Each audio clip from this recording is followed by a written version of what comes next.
pumunta ako sa likod bahay kasi kailangan kong gumawa ng tea. Ayan, kumuha ako ng alternative flower. Medyo dinamihan ko na kasi dalawang gagawin kong tea. Isa para kay Javi. Maulan pa rin dito sa amin, kaya mahirap magagalaw. Medyo maputik. Ayan, pumunta na rin ako sa greenhouse ng asawa ko. May mga tanim kaming papaya. Hindi na gumanda ang tanim namin, pero yung papaya maganda. Ayan, unti-unti na ako pumapasok sa greenhouse. Meron kami dyang tanim na pipino, lettuce. Kukuha kasi ako ng dahon ng basil. Tsaka ng lettuce para mamaya, meron na rin akong pang salad. Gagawa kasi rin ako ng salad. Bukod dun sa tea. Basil tea na may ternate flower. Ayan, meron kaming tanim din ng mga siling malalaki. May mga punla pa kaming lettuce. Makikita nyo naman. At saka yung basil namin, ang lalaki ng dahon. Masyadong mataba. Ang gaganda niya. Ito naman galing ng tanim ng strawberry. Yung iba naman, may strawberry pala kaming tanim.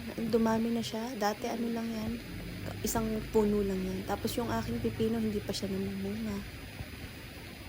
Medyo matagal-tagal na, hindi ko alam kung bubunga pa siya. Itong strawberry na to, dati isang puno lang kami galing La Trinidad. Ayan, nakikita nyo naman. Yung lettuce ko, masyado ng malalaki. Pwede na siyang ibenta. Eto na, gumawa na ako. Yung basil leaves ko at saka yung ternate flower ko. Marami daw itong benefits sa katawan. Kaya, susubukan namin. Nag-init na rin ako ng tubig. At nakita nyo naman, lalagay ko na rin siya sa tasap. Lalagyan ko na ng mainit na tubig.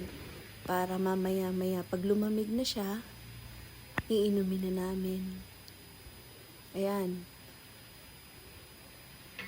Medyo masarap din yung lasa niya. Tapos nilagyan pa yan ng honey ng mister ko. Kaya lang, hindi ko na napakita.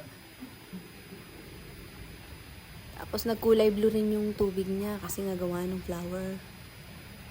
Masarap din ang lasa. Lasang tea.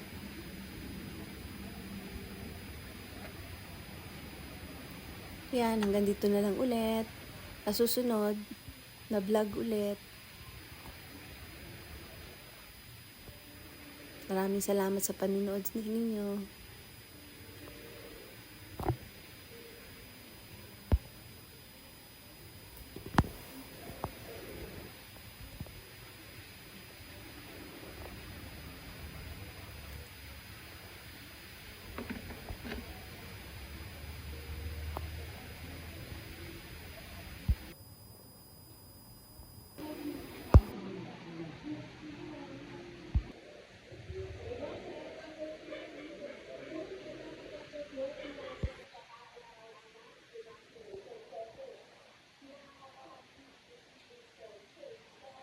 Just like me, were we meant to be? Love me too. On the day that he loves me.